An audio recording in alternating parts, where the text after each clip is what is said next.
पहले चरण में 93% वोटिंग के बाद दूसरे चरण में भी बम्पर वोटिंग हुई है। हुगली जिले की 18 सीटों पर 90% प्लस, हावड़ा जिले की 16 सीटों पर 90% प्लस, कोलकाता नॉर्थ की 7 सीटों पर 87% प्लस, कोलकाता साउथ की 4 सीटों पर 86% प्लस, नादिया जिले की 17 सीटों पर 90% प्लस, नॉर्थ 24 परगना की 33 सीटों पर 90% प्लस, पूर्वी वर्धमान जिले की 16 सीटों पर 92% प्लस और साउथ 24 परगना की 31 सीटों पर 90% प्लस। दूसरे चरण का ये वोटिंग पैटर्न बंगाल में बड़े बदलाव की ओर इशारा कर रहा है। परिवर्तन होगा।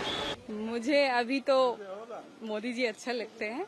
काफी सारा जो the stakes are pretty high and like काफी people really want to see some change also probably, so इसीलिए काफी एंथुसियाज्म है लोगों का। शायद लग रहा है कुछ होगा। अभी चल तो रहा है लेकिन ठीक नहीं चल रहा है, ये तो सभी जानते हैं। मोर बेटर नहीं, अभी ठीक नहीं चल रहा है। ठीक नहीं चल रहा है। सब ठीक चलेगा इसी उम्मीद से वोट करने आई थी। अभी जैसा चल रहा है उससे बेटर चाहते हैं।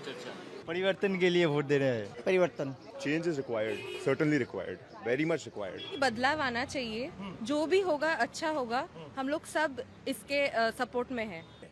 चेंज आए। चेंज चाहिए। हाँ, चेंज चाहिए। मुझको भी चेंज चाहिए। परिवर्तन का लिए। फ्रीडम, चुनाव, अभी बदलाव चाहिए बंगाल में। अब ज्यादा एक्सपेक्ट कर रहे हैं। पहले से कुछ चेंजेस, अभी नई सरकार आए तो बदलाव चाहिए। इस बार लगा है बहुत लंबा लाइन है, इस बार चेंज होगा। सरकार चाहे बीजेपी सरकार, गवर्नमेंट इस बार चेंज होना बहुत जरूरी था। डेवलपमेंट और चेंज, बदलाव। मोदी जी चाहिए, विकास चाहिए। अगली बार मोदी सरकार। मतलब हमको लगता है 90 पार करेगा, 90% से। बदलाव तो बदलेगा। चेंज होना चाहिए, कुछ चेंजेस आए। यहाँ तो कुछ हुआ ही नहीं। 15 साल से जो दीदी है कुछ हुआ है, कुछ हुआ ही नहीं। चुनाव में तो फर्क है। परिवर्तन के लिए वोट कर रहे हैं। परिवर्तन। Always change. अब वो 4 तारीख में समझ में आएगा। आप तो सब देख ही पा रहे हैं। आप तो सब कुछ देख ही पा रहे हैं। कुछ तो होगा। जो होगा अच्छा ही होगा। काफी हद तक दिख रहा है कुछ। ये आपको भी समझ में आ रहा है, हमको भी समझ में आ रहा है। हमसे ज्यादा आपको समझ में आ रहा है। बंगाल के वोटर्स ने सारे पुराने रिकॉर्ड तोड़ दिए हैं। सेकंड फेज में इतनी बम्पर वोटिंग की है, वोटर्स का रिएक्शन बता रहा है कि अब की बार ये वोटिंग परिवर्तन के लिए हुई है। इसे और गहराई से समझने के लिए 2021 और 2026 के वोटर टर्नआउट का अंतर देखिए। आज जिन 142 सीटों पर पश्चिम बंगाल में वोटिंग हुई है, उन्हीं सीटों पर 2021 के विधानसभा चुनाव में औसत वोटर टर्नआउट लगभग 80.4% था, जबकि इस बार ये ग्राफ 90% को भी पार कर गया है। 2021 में हुगली की 18 सीटों पर 82.1% वोटिंग हुई थी। इस बार 90.34%। पिछली बार हावड़ा की 16 सीटों पर 79.4% वोटिंग हुई थी। इस बार 89.44%।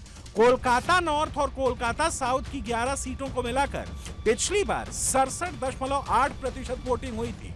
इस बार कोलकाता नॉर्थ में 87.77% और कोलकाता साउथ में 86.11% वोटिंग हुई है। इसी तरह नादिया जिले की 17 सीटों पर 2021 में 82.6% वोट पड़े थे। इस बार 90.28%।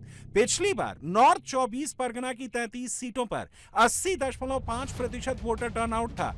इस बार 89.74%। 2021 में साउथ 24 परगना की 31 सीटों पर 81.0% वोटिंग हुई थी। इस बार 89.57%। और पूर्वी वर्धमान की 16 सीटों पर 2021 में 84.2% वोट पड़े थे। इस बार ग्राफ 90% को पार कर गया, 92.46% पर पहुंच गया। पहले चरण की तरह दूसरे चरण में ये बढ़ा हुआ वोटर टर्नआउट भी मोदी को ये कॉन्फिडेंस दे रहा है कि अब की बार बंगाल में कमल खिल रहा है।